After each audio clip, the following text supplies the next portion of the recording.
کل رات کو دو بڑی ڈیولپمنٹس ہوئی ہیں جناب، اس کے بارے میں آپ کو آگاہ کریں گے۔ ایک تو عمران خان صاحب کی بہنوں نے کل رات کو ایک پریس کانفرنس کی ہے، بڑی دھویں دار قسم کی پریس کانفرنس تھی۔ مرتبہ پھر سے فوج کے اوپر، ملٹری اسٹیبلشمنٹ کے اوپر جو ہے بہنوں کی جانب سے الزامات لگائے گئے ہیں۔ جو دھرنے دیے گئے تھے پاکستان تحریک انصاف کے مختلفوں کے اوپر، ان میں سے کئی دھرنے جو ہے وہ کل رات کو اب ختم کر دیے گئے ہیں۔ بیشتر دھرنے جو ہیں وہ اب ختم کر دیے گئے ہیں اور رستے جو ہیں وہ کھل چکے ہیں۔ علی امین گنڈا پور صاحب نے جو ہے وہ بھی، اور انہوں نے بھی علیمہ خان صاحبہ کے اوپر تنقید بھی کی ہے۔ جو کچھ ہوتا رہا ہے اس سے وہ زیادہ خوش نہیں تھے علی امین گنڈا پور صاحب۔ میں نے بہنوں کے سامنے طلع کیا کہ عمران خان کو باہر آنے دیں، لیکن بات جو ہے وہ نہیں بنی۔ السلام علیکم ناظرین، میں ہوں منصور علی خان۔ اپنے ڈیل چینل کے اوپر آپ کو خوش آمدید کہیں گے۔ پچھلے 12 گھنٹے کی اہم ترین خبروں کے ساتھ ایک دفعہ پھر آپ کے سامنے حاضر۔ آپ سے درخواست کے چینل کو سبسکرائب کرنا مت بھولیے گا، بیل آئیکن پریس کیجیے۔ اگر آپ کو ویڈیو پسند آئے اسے لائک اور شیئر ضرور کیجیے گا۔ اچھا جی، کل رات کو دو بڑی ڈیولپمنٹس ہوئی ہیں جناب، اس کے بارے میں آپ کو آگاہ کریں گے۔ ایک تو عمران خان صاحب کی بہنوں نے کل رات کو ایک پریس کانفرنس کی ہے، بڑی دھویں دار قسم کی پریس کانفرنس تھی، بڑی سیریس قسم کی پریس کانفرنس تھی، اور اس میں ایک مرتبہ پھر سے فوج کے اوپر، ملٹری اسٹیبلشمنٹ کے اوپر جو ہے وہ بہنوں کی جانب سے الزامات لگائے گئے ہیں۔ اس کی تفصیلات بھی ابھی تھوڑی دیر میں جو ہے وہ آپ کے ساتھ شیئر کی جائے گی۔ ساتھ ہی ساتھ جو دھرنے دیے گئے تھے پاکستان تحریک انصاف کے مختلف جگہوں کے اوپر، ان میں سے کئی دھرنے جو ہے وہ کل رات کو اب ختم کر دیے گئے ہیں۔ ایک دھرنا جو ہے وہ ابھی بھی جاری ہے، لیکن بیشتر دھرنے جو ہیں وہ اب ختم کر دیے گئے ہیں اور رستے جو ہیں وہ کھل چکے ہیں۔ اس کی ڈیٹیلز بھی جو ہے وہ ابھی تھوڑی دیر میں آپ کے ساتھ میں شیئر کرتا ہوں، تاکہ ظاہری بات ہے وہ لوگ جو ٹریول کرنا چاہ رہے تھے، جو پچھلے کئی دنوں سے کافی پرابلم میں پھنسے ہوئے تھے، ان کو بھی جو ہے وہ پتہ لگ سکے۔ بلکہ as a matter of fact یہ خبر سب سے پہلے میرے خیال میں شیئر کر دیتے ہیں، پھر اور بھی بہت سی خبریں ہیں اس ویلاگ کے اندر، وہ ساری آپ کے ساتھ شیئر کرتے ہیں۔ خیبر پختونخوا میں جناب پی ٹی آئی کے دھرنوں کی جو تازہ ترین صورتحال ہے، وہ جی ٹی روڈ کے اوپر اٹک کا پل جو ہے اسے اب کھول دیا گیا ہے، وہاں سے دھرنا ختم کر دیا گیا ہے۔ D I Khan Bhakkar road کے اوپر جو دھرنا دیا گیا تھا اسے بھی اب کھول دیا گیا ہے۔ D I Khan CPEC route جو ہے اسے بھی اب کھول دیا گیا ہے۔ ہزارہ موٹر وے جو ہے اسے بھی اب کھول دیا گیا ہے۔ کوہاٹ پنڈی خوشحال گڑھ اسے بھی جو ہے وہ اب کھول دیا گیا ہے۔ سوابی موٹر وے جو ہے وہ البتہ ابھی بھی اسی طرح ہی بند ہے۔ دیگر جگہوں کے اوپر بھی جو دھرنے دیے جا رہے ہیں اس پہ پاکستان تحریک انصاف یہ کہہ رہی ہے کہ جی ہم دھرنا وہاں پہ ضرور دیں گے، لیکن رستے اب کھول دیے ہیں تاکہ لوگوں کی آمد و رفت جو ہے وہ کم سے کم ہو سکے۔ وہ ہم ان کے لیے پرابلم جو ہے نہیں کریٹ کرنا چاہتے۔ تو انتظامیہ کے ساتھ جو ہے وہ انتظامیہ نے جو دھرنے دیے ہوئے تھے ان جگہوں کے اوپر، ان کے منتظمین کے ساتھ جو ہے مذاکرات کرنے کے بعد، ذہن میں رکھیے گا کہ ویسے بھی پشاور ہائی کورٹ کی جانب سے جو ہے وہ آرڈرز آ چکے ہوئے تھے۔ پولیس کو یہ حکم دے دیا گیا تھا، آئی جی کو کہہ دیا گیا تھا کہ جناب جا کے رستے کھولیں، یہ کوئی طریقہ نہیں ہے۔ لیکن ابھی بھی میری اطلاعات کے مطابق سوابی انٹرچینج کے اوپر جو ہے جو دھرنا دیا گیا ہے وہ ابھی بھی ویسے ہی برقرار ہے۔ باقی جگہ جو ہے وہ کم از کم اس کے رستے جو ہیں وہ کھل گئے ہیں۔ اس کے علاوہ عمران خان صاحب کی بہنوں نے جناب کل رات کو جو ہے وہ بڑی ایک دھویں دار پریس کانفرنس کی۔ پہلے یہ شام کو ہونی تھی یہ پریس کانفرنس، لیکن اس کے بعد یہ ڈیلے ہو گئی۔ علیمہ خان صاحبہ نے جو ہے وہ سب سے پہلے گفتگو کا آغاز کیا، اور اس کے اندر بیسکلی محسن نقوی صاحب نے بھی کل پریس کانفرنس کی تھی، اس کے جوابات بھی اس میں شامل تھے۔ انہوں نے اپنا جو پوائنٹ آف ویو ہے وہ انہوں نے شیئر کیا۔ انہوں نے کہا کہ جی ہم سے جو ہے وہ ایک پاکستان تحریک انصاف کے رہنما کے ذریعے جو ہے وہ رابطہ کیا گیا۔ تینوں بہنوں نے جو کچھ کہا میں اس کو سمرائز کر کے آپ کے سامنے پیش کر رہا ہوں، کیونکہ کئی باتیں تینوں بہنوں کی جو ہے وہ ملتی جلتی بھی تھیں۔ اس میں انہوں نے کہا کہ جی ہم نے سب سے پہلے ہم سے جو ہے وہ رابطہ کیا گیا۔ انہوں نے کہا کہ جناب آپ اپنی طرف سے کوئی آئی اسپیشلسٹ جو ہیں وہ آپ دے دیجئے، وہ جا کے عمران خان صاحب کا معائنہ جو ڈاکٹرز نے کرنا ہے وہ ان کے ساتھ وہ بھی جا سکتے ہیں اگر آپ کرنا چاہیں تو۔ انہوں نے جو ان کے ذاتی معالجین ہیں ان کا انہوں نے نام دیا کہ جناب یہ دونوں جو ہیں وہ چلے جاتے ہیں۔ انہوں نے کہا کہ جی ہمیں آگے سے جواب آیا کہ یہ دو جو پرسنل ڈاکٹرز ہیں یہ نہیں جا سکتے، آپ اس کے بارے میں تو بھول جائیے، یہ نہیں ہوگا۔ اس کے بعد انہوں نے کہا کہ جی ہم نے یہ بھی ریکمینڈ کیا کہ ڈاکٹر عظمیٰ، کیونکہ وہ ڈاکٹر بھی ہیں اور ان کی بہن بھی ہیں عمران خان صاحب کی، تو ان کو بھیج دیا جائے۔ تو اس کے اوپر بھی ہمیں جواب آیا کہ جناب تینوں بہنیں جو ہیں وہ کسی صورت جو ہے وہ نہیں جا سکتی، بہنوں کا نام بھی جو ہے وہ شامل نہیں ہے۔ اس کے بعد انہوں نے کہا کہ ہمیں یہ پرپوز کیا گیا کہ قاسم زمان جو عمران خان صاحب کے کزن ہیں اور اکثر اوقات علیمہ خان صاحبہ کے ساتھ ہی ہوتے ہیں، ان کو بھیجنے کے لیے، یہ دوسری سائڈ سے کہا گیا، یہ ان کی سائڈ سے نہیں بلکہ دوسری سائڈ سے کہا گیا۔ انہوں بہنوں نے کہا کہ جناب ہم نے قاسم زمان سے بھی بات کی اور ہمارا بھی یہی خیال تھا کہ قاسم زمان کا جانا اس لیے نہیں بنتا کیونکہ وہ میڈیکل کے شعبے سے وہ تعلق نہیں رکھتے، وہ ڈاکٹر نہیں ہیں، ان کو کچھ پتہ نہیں ہوگا کہ دوسری سائڈ جو گفتگو کر رہی ہے یا اگر ڈاکٹرز ان کو کچھ بتا رہے ہیں تو اس میں سے کتنی حقیقت ہے۔ اس لیے ہم نے اس پروپوزل کو جو ہے ہم نے ریجیکٹ کر دیا اور ہم نے کہا کہ جناب ایسا نہیں ہوگا۔ اس کے بعد انہوں نے کہا کہ ہمارے کزن آئے ہوئے ہیں جو کہ ایک ڈاکٹر ہیں ڈاکٹر برکی, وہ امریکہ سے آج کل آئے ہوئے ہیں. ہم نے ان کا نام پرپوز کیا کہ جی ان کو جو ہے وہ آپ جو ہے وہ لے جائیں, لیکن ان کا نام بھی جو ہے وہ ریجیکٹ کر دیا گیا کہ نہیں جی وہ بھی نہیں جائیں گے. اور اس لیے اس کے بعد ایک اور ڈاکٹر کے بارے میں بھی کہا گیا, تو انہوں نے کہا کہ دوسری سائڈ نے کہا کہ جی ہم آپ کو بتاتے ہیں, لیکن اس کے بعد پھر دوبارہ جو ہے وہ کسی قسم کی کوئی فون کال نہیں آئی, اور نہ ہمیں بتایا گیا کہ جناب عمران خان صاحب کے ساتھ جو ہے کیا کسی ڈاکٹر نے اب جانا ہے یا نہیں جانا. ہمیں مزید اس کے پورے جو ہے وہ کوئی اپڈیٹ نہیں ملی. ایک بات. دوسری بات یہ کہ اس ساری چیز کے دوران انہوں نے کہا کہ جی ہمارا تو سیدھا سیدھا ایک مطالبہ ہے کہ جی عمران خان صاحب کا جو علاج ہے وہ فوری طور پہ الشفا انٹرنیشنل کے اندر جو ہے ان کو شفٹ کیا جائے, ان کا علاج جو ہے وہ وہاں پہ کیا جائے. ہم اب کسی پہ یقین نہیں رکھتے, ہم جو ہے وہ ملٹری کے اوپر, فوج کے اوپر بھی ہم یقین نہیں رکھتے, اور جو موجودہ حکومت ہے ان کی جانب سے بھی اگر کوئی بات کہتا ہے ہمیں اس کے اوپر بھی کسی قسم کا کوئی یقین نہیں ہے. ایک بالکل ٹرسٹ ڈیفیسٹ جو ہے وہ کلیئر کٹ ایک نظر آ رہا تھا بہنوں کی جانب سے کہ جی ہم اب ان کے اوپر بالکل یقین نہیں رکھتے, اور یہ اب جو لوگ نکلے ہوئے ہیں, جو احتجاج ہو رہے ہیں, یہ احتجاج جو ہے وہ ویسے ہی جاری رہیں گے. اب یہ احتجاج جو ہے وہ ختم نہیں ہوں گے جب تک عمران خان صاحب کا علاج جو ہے وہ صحیح طرح نہیں ہوتا. دوسرا, انہوں نے کہا کہ بشرا بی بی کی فیملی کے ذریعے جو پیغامات آئے ہیں, مریم وٹو صاحبہ نے ایکچولی اس کو ٹویٹ کیا تھا, شاید میں نے پچھلے ویلاگ میں شیئر بھی کیا تھا, جس میں اندر سے یہ پیغام آیا وایا بشرا بی بی کی فیملی کے کہ جناب عمران خان صاحب نے کہا ہے کہ جی میرا علاج جو ہے وہ جس طرح ہونا چاہیے تھا وہ نہیں ہو رہا, اور میں اس سے بالکل بھی مطمئن نہیں ہوں جس طریقے سے میرا علاج جو ہے وہ کروایا جا رہا ہے. بائی دی وے, علیمہ خان صاحبہ نے جو ہے اور ان کی بہنوں نے ایک اور بات بھی یہ کہی کہ جی ہمیں ماضی میں مطلب چند ماہ کے اندر جب یہ عمران خان صاحب کی آنکھ کا یہ جو ایشو چل رہا تھا, تو اس دوران بھی جو ہے عمران خان صاحب بار بار ان کو یہ بات کہتے تھے کہ یہ مجھے مار دیں گے, یہ مجھے مار دیں گے, یہ مجھے مار دیں گے, تم یہ بات کہو, یہ باہر جا کے یہ بات جو ہے وہ کہو. انہوں نے کہا کہ جی ہمیں عمران خان صاحب کہتے تھے, لیکن ہم اس بات کو جو ہے وہ نہیں ڈسکس کرنا چاہتے تھے, ہم باہر آ کے کبھی بھی اس بارے میں بات نہیں کرتے تھے. لیکن اب ہمیں لگتا ہے کہ عمران خان صاحب جن خدشات کا اظہار کر رہے تھے وہ باتیں جو ہے اب ہمیں سچ لگنا شروع ہو گئی ہیں. اور ساتھ ہی ساتھ جو میڈیکل رپورٹ آئی ہے سامنے, انہوں نے کہا کہ جی ہم اس میڈیکل رپورٹ کو بھی پوری طرح ہم رد کرتے ہیں, اور اس کی وجہ یہ کہ اس کے اندر جو ہے وہ بتایا تو دیا گیا ہے کہ ان کے ساتھ یہ پرابلم ہے یا پھر ان کا علاج جو ہے وہ اس طرح جاری ہے, لیکن ڈائگنوسس جو ہے وہ اس کے اندر موجود نہیں ہے. یہ بیماری ان کو ہوئی کیوں ہے, کس وجہ سے ہوئی ہے, اس کے بارے میں دس رپورٹ از انکمپلیٹ. اور ساتھ ہی ساتھ انہوں نے کہا کہ جب تک ہمارا کوئی ڈاکٹر بیچ میں انوالو نہیں ہوگا, ہم کسی صورت جو ہے وہ ان تمام باتوں کو ہم کسی صورت جو ہے وہ ہم نہیں مانیں گے.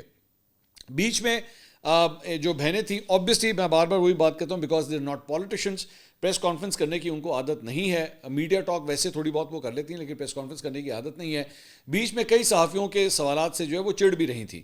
مطلب ظاہری بات ہے جرنلسٹ جو ہے وہ کویشچنس کر رہے تھے. کئی جرنلسٹ نے یہاں پہ یہ بھی کویشچن کیا کہ جی آپ کے اوپر یہ الزامات ہیں کہ آپ کی وجہ سے پی ٹی آئی کے اندر جو ہے وہ لڑائیاں ہو رہی ہیں, ڈویژنز ہوئی ہوئی ہیں, اور آپ بیسکلی جو ہے وہ پاکستان تحریک انصاف کے بہت سے لیڈرز جو ہیں وہ ایکچولی چیزوں کو ریزالو کرنا چاہتے ہیں, معاملات جو ہے خوش اسلوبی کے ساتھ ریزالو کرنا چاہتے ہیں, لیکن آپ کی ضد کی وجہ سے, آپ کے پوزیشنز کی وجہ سے جو ہے وہ چیزیں ریزالو نہیں ہو رہی. انہوں نے کہا کہ جی وہ آپ اس قسم کی فضول باتیں جو ہے وہ نہ کریں, یہاں پہ عمران خان صاحب کا سوچیں, ہیومینیٹیرین گراؤنڈس کے اوپر سوچئے کہ عمران خان صاحب کی کیئر جو ہے وہ نہیں ہو رہی, جس طرح ان کے لیے جو ہے وہ ان کا علاج ہونا چاہیے وہ نہیں ہو رہا. آپ کن چیزوں کے اوپر جو ہے وہ دھیان دے رہے ہیں, یہ چیزیں جو ہے وہ کہنے کی ضرورت نہیں ہے. محسن نقوی صاحب کے حوالے سے بھی انہوں نے کہا کہ جی محسن نقوی صاحب نے جو کچھ کہا ہے اس میں بہت سی باتیں جو ہیں وہ صحیح نہیں ہیں, اور محسن نقوی صاحب نے جو ہے وہ جانے سے پہلے, سری لنکا جانے سے پہلے, آپ کو یاد ہوگا یہ محسن نقوی صاحب جو ہیں انڈیا اور پاکستان کا جو میچ ہوا تھا اس کو دیکھنے کے لیے سری لنکا بھی گئے تھے.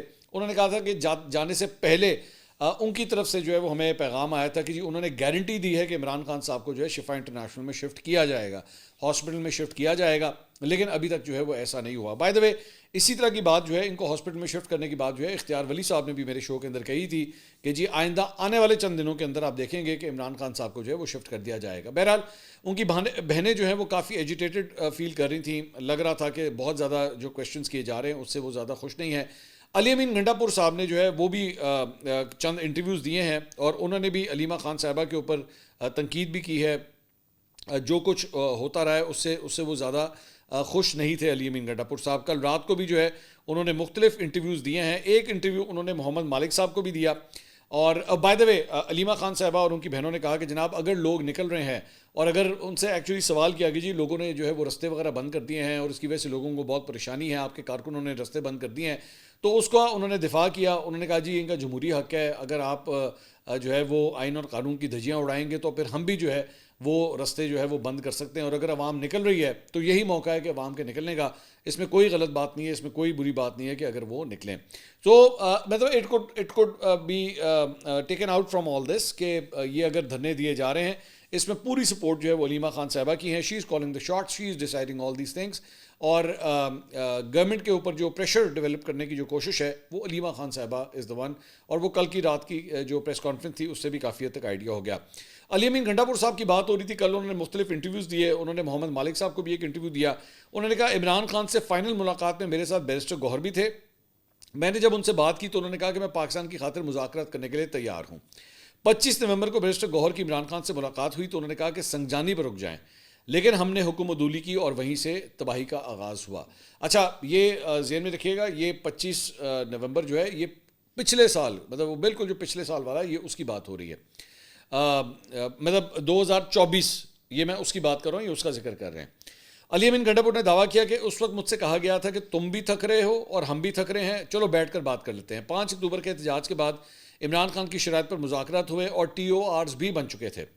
مریم وٹو کو کے حوالے سے بشرا بیوی کی جو بہن ہے, انہوں نے کہا مریم وٹو کو کچھ پتہ نہیں. میں نے ان کے بیان پر بشرا بیوی سے پوچھا تو بیوی نے کہا کہ اسے دفع کرو, یہ اس کی اوقات ہے. یعنی یہ بشرا بیوی کو کوٹ کرتے ہوئے کہہ رہے ہیں کہ جی بشرا بیوی نے مریم وٹو کے بارے میں یہ بات کہی. انہوں نے کہا کہ پارٹی میں کچھ گروپس ایک دوسرے پر تنقید اور بیانات کو توڑ موڑ کر پیش کرتے ہیں اور ایک ایجنڈے کے تحت جو ہے مہم چلائی جاتی ہے. مذاکرات کے حوالے سے انہوں نے کہا جی محسن نقوی کی بھرپور کوشش تھی کہ عمران خان کی رہائی ہو. 5 اکتوبر کو ہم رکاوٹیں ہٹا کر ڈی چوک پہنچ گئے تھے, پھر پریشر بنا اور حکومت ہل گئی. علی امین گھنٹا پور نے کہا کہ عمران خان نے مذاکرات کے لیے محمود اچکزئی اور علامہ راجہ ناصر عباس کو مینڈیٹ دیا ہے. تحریک انصاف کی موجودہ قیادت کے ساتھ ہوں, اللہ کرے ان کی وجہ سے عمران خان کی رہائی ہو جائے.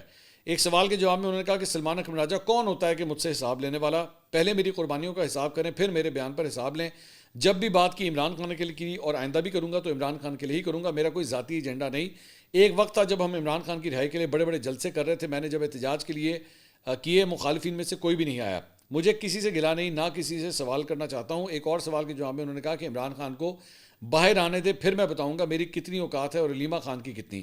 میں نے بہنوں کے سامنے طلع کیا کہ عمران خان کو باہر آنے دیں, لیکن بات جو ہے وہ نہیں بنی. تو علی امین گھنٹا پور صاحب وہ ماضی میں بھی جو ہے وہ علیمہ خان صاحبہ سے کافی ناراض تھے, ابھی بھی مختلف انٹرویوز جو ہیں وہ دے رہے ہیں. اور بائی دا وے ان کے جو انٹرویوز گھنٹا پور صاحب کے ہو رہے ہیں اس میں پاکستان تحریک انصاف کے بہت سے کارکن جو ہیں اس بات کے اوپر ان سے ناراض ہو رہے ہیں کہ جناب گھنٹا پور صاحب جو ہے وہ غلط موقع کے اوپر جو ہے یہ اس قسم کی باتوں کو ریویل کر رہے ہیں یا اس کو ڈسکس کر رہے ہیں. ایسا کچھ نہیں ہے, اور بہت سی چیزیں جو ہیں وہ ایکچولی پی ٹی آئی کو نقصان پہنچا رہی ہیں. تو بہت سے کارکن جو ہیں سوشل میڈیا کے اوپر علی امین گھنٹا پور سے کافی حد تک ناراض دکھائی دیتے ہیں. اس کے علاوہ انہوں نے اپنے ایک اور انٹرویو کے اندر صنم جاوید کے حوالے سے جو گفتگو کی تھی کہ جناب صنم جاوید جو ہے وہ وہاں پہ موجود تھیں, وہ پھر اس کے بعد وہاں سے خود ہی بغیر بتائے جو ہے وہ چلی گئیں. وہ کس کے ساتھ گئیں میں اس کو جو ہے وہ نہیں بتانا چاہتا, اور اس کے بعد وہاں سے کہیں اور بھی کسی اور کے ساتھ گئیں میں وہ بھی نہیں بتانا چاہتا. تو اس کے اوپر بھی ان کے اوپر بہت تنقید ہو رہی تھی کہ جناب انہوں نے صنم جاوید کے حوالے سے جو ایک امپریشن اس قسم کا دیا ہے کہ پتہ نہیں کس کے ساتھ جو ہے وہ چلی گئی تھی. تو اس کے حوالے سے انہوں نے کہا ہے کہ جی میں جب یہ اس قسم کی بات کر رہا تھا, اب جا کے انہوں نے 24 گھنٹے کے بعد اس کی کلیئرٹی انہوں نے دی ہے کہ جی میں جب کسی کی بات کر رہا تھا تو میرا مقصد تھا کہ وہ اپنی سہیلی کے ساتھ جو ہے وہ کہیں پہ چلی گئی تھی. اس کا غلط مطلب جو ہے وہ نہ نکالا جائے, وہ میری بہنوں کی طرح ہے.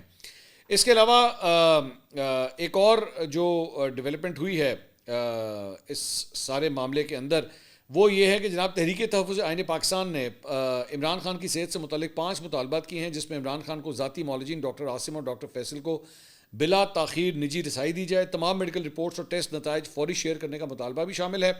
اپوزیشن اتحاد نے ذاتی ڈاکٹروں کو آزادانہ طبی رائے دینے کا مکمل اختیار دینے, سرکاری میڈیکل بورڈ کے دباؤ کے بغیر معائنہ کرنے کی اجازت دینے, عمران خان کے لیے مسلسل فالو اپ معائنے یقینی بنایا جائے مطالبہ بھی کیا ہے, اور علاج میں رکاوٹ یا تاخیر پر حکومت سے تحریری وضاحت جو ہے وہ طلب کی ہے. تو تحریک تحفظ آئین پاکستان کی جانب سے جو ہے وہ یہ سب کچھ مطلب یہ ڈیمانڈ جو ہیں وہ سامنے آئی ہیں. اس کے علاوہ عمران خان صاحب کی اڈیالہ جیل میں سہولیات پر رپورٹ جو ہے وہ سپریم کورٹ میں جمع کروا دی گئی ہے. سپرنٹینڈنٹ اڈیالہ جیل کی جانب سے 3 صفحات کے اوپر مشتمل جو ہے وہ یہ سپریم کورٹ میں رپورٹ جمع کروائی گئی ہے. اس کے مطابق عمران خان کا اڈیالہ جیل میں کمپاؤنڈ جو ہے وہ 7 سیل کے اوپر سیلز, مختلف جو جیل سیلز ہوتے ہیں اس پہ مشتمل ہے. عمران خان کے سیل کے سامنے 57 فٹ لمبی اور 14 فٹ چوڑی جو ہے وہ راہداری ہے. عمران خان کے کمپاؤنڈ سے ملحق 35/37 کا لان جو ہے وہاں پہ موجود ہے. عمران خان لان میں بیٹھ کر کتابیں اور اخبارات پڑھتے ہیں اور دھوپ سینکتے ہیں. عمران خان کے 7 سیلز پر مشتمل کمپاؤنڈ میں 30 سے 35 قیدیوں کو رکھنے کی گنجائش ہے جو صرف ان کے لیے مختص کیے گئے ہیں. رپورٹ کے مطابق عمران خان کو ورزش کے لیے سائیکلنگ مشین اور دیگر جم کا سامان جو ہے وہ فراہم کیا گیا ہے. اور رپورٹ میں کہا گیا کہ عمران خان ناشتے میں کھجور، اخروٹ، شہد، کافی، دلیا، لسی، گرم دودھ اور چیا سیڈز جو ہیں وہ لیتے ہیں. عمران خان ناشتے میں موسمی اور انار کا جوس بھی پیتے ہیں. سپرنٹینڈنٹ اڈیالہ جیل کی رپورٹ کے مطابق عمران خان کو دوپہر کے کھانے میں دیسی مرغ، مٹن، سلاد، مکس اچار، آلو چپس، انڈا فرائی اور مکس دال جو ہے وہ فراہم کی جاتی ہے. عمران خان شام کو بادام، کشمش، پسا ہوا ناریل، دودھ، کھجور، کیلے اور سیب کا شیک پیتے ہیں. عمران خان کو صبح سے لے کر شام تک قدرتی روشنی اور تازہ ہوا کی رسائی دی جاتی ہے. اور رپورٹ میں کہا گیا ہے کہ عمران خان کو اڈیالہ جیل میں محفوظ ماحول میں رکھا گیا ہے. عمران خان کو بہتر کلاس جو ہے وہ یہاں پہ مہیا کی گئی ہے. اس کے علاوہ ان کے وکیل سلمان صفدر نے جو رپورٹ انہوں نے سپریم کورٹ میں جمع کروائی تھی اس کے اوپر تھوڑی سی مزید وضاحت جو ہے انہوں نے کی ہے. یہ تقریباً جو وہ بات کر رہے ہیں یہی بات مجھ سے سہیل آفریدی صاحب جو وزیر اعلیٰ ہیں کے پی کے، انہوں نے اس وقت جب میں نے ان کا انٹرویو کیا تھا جمعے والے دن، پچھلے جمعے کو، تو تب جو ہے وہ میں نے اس کے اندر اپنے اس ویلاگ کے اندر یہ بات شیئر کی تھی. سلمان صفدر صاحب بھی جو ہے کچھ ایسی ہی بات کر رہے ہیں.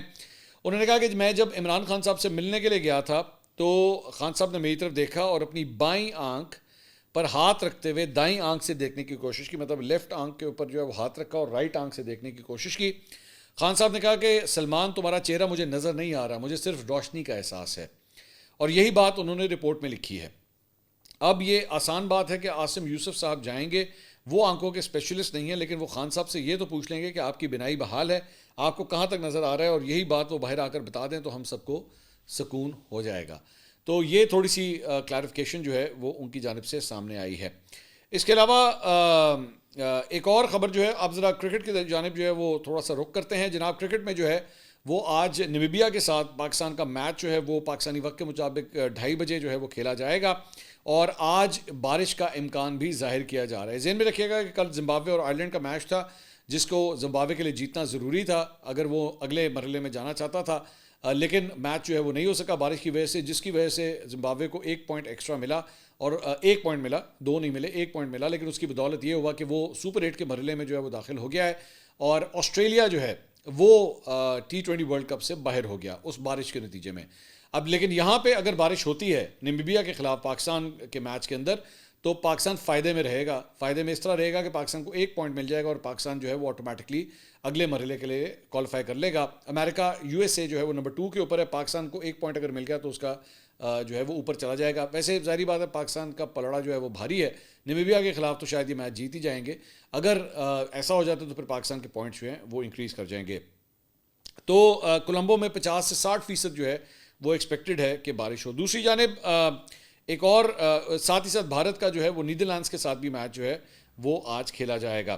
اس کے علاوہ مختلف جگہوں سے یہ رپورٹس آ رہی ہیں کہ موسٹ پرابلی شاید آج کے میچ کے اندر جو ہے وہ شاید شاہین شاہ افریدی کو جو ہے وہ ڈراپ کر دیا جائے اور سلمان مرزا کو جو ہے وہ شاید بالنگ کے لیے جو ہے وہ بھیجا جائے، یا شاہین شاہ وہ نسیم شاہ کو، ان دونوں میں سے کسی ایک کو جو ہے وہ شاید بھیجا جا سکتا ہے.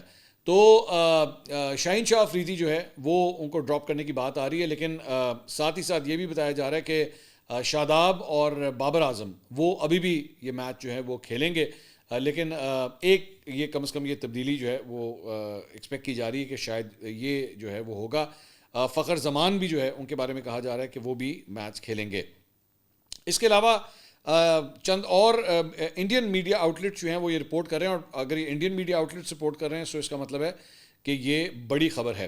اور وہ یہ رپورٹ کر رہے ہیں کہ یہ جو حالیہ پاکستان اور بھارت کے درمیان جو کشیدگی ہوئی ہے اور جس کی وجہ سے یہ T20 ورلڈ کپ جو ہے وہ اس کے اوپر افیکٹس بھی آئے اس کے، تو اس کے بعد ICC اس بات کے اوپر سوچ رہا ہے کہ آئندہ ICC کے ایونٹس جو ہیں وہ اس خطے کے اندر منعقد نہ کیے جائیں، اور اس کے رائٹس جو ہیں وہ آگے چل کے جو ہے وہ کسی اور سائٹ کے اوپر، یعنی کہ آسٹریلیا والی سائٹ کے اوپر جو ہے وہ لے جایا جائے.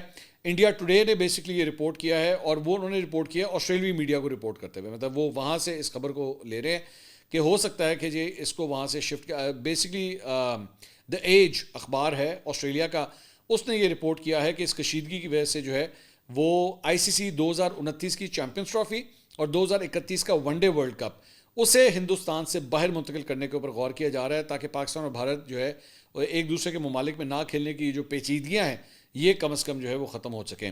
دی ایج نے رپورٹ کیا کہ آسٹریلیا جس نے پہلے 2015 میں ون ڈے ورلڈ کپ اور 2022 میں T20 ورلڈ کپ کی میزبانی کی تھی, اس تبدیلی کے نتیجے میں ایونٹس کو ہوسٹ کرنے کی دوڑ میں اس وقت سب سے آگے ہے.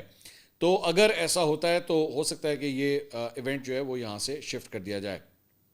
اس کے علاوہ ایک اور خبر ذرا انٹرنیشنل معاملات کے حوالے سے جو آ رہی ہے اس میں جناب یہ ہے کہ بنگلہ دیش کے جو نئے وزیر اعظم ہیں انہوں نے اپنے عہدے کا حلف اٹھا لیا ہے, اور طارق رحمان صاحب انہوں نے اپنے عہدے کا حلف اٹھا لیا ہے. بنگلہ دیش کے صدر محمد شہاب الدین نے ان سے یہ حلف لے لیا ہے, اور طارق رحمان بطور وزیر اعظم تقریب حلف برداری میں پاکستان کے وزیر منصوبہ بندی احسن اقبال سمیت مختلف ممالک کے مندوبین نے جو ہے وہ اس میں شرکت بھی کی ہے تقریب میں. دوسری جانب بنگلہ دیش کی عبوری حکومت کے جو سربراہ ہیں ڈاکٹر محمد یونس, انہوں نے عام انتخابات کروانے کے بعد اپنے عہدے سے استعفیٰ دے دیا ہے. اپنی الوداعی دھواں دار تقریر میں ایک بار پھر انہوں نے ایسا بیان دیا ہے جس میں بھارت کے نام نہاد سیکولر اسٹیٹ کی جو ہے وہ دھجیاں انہوں نے بکھیر کے رکھ دی. کافی سخت تقریر بھارت کے خلاف ہوئی ہے.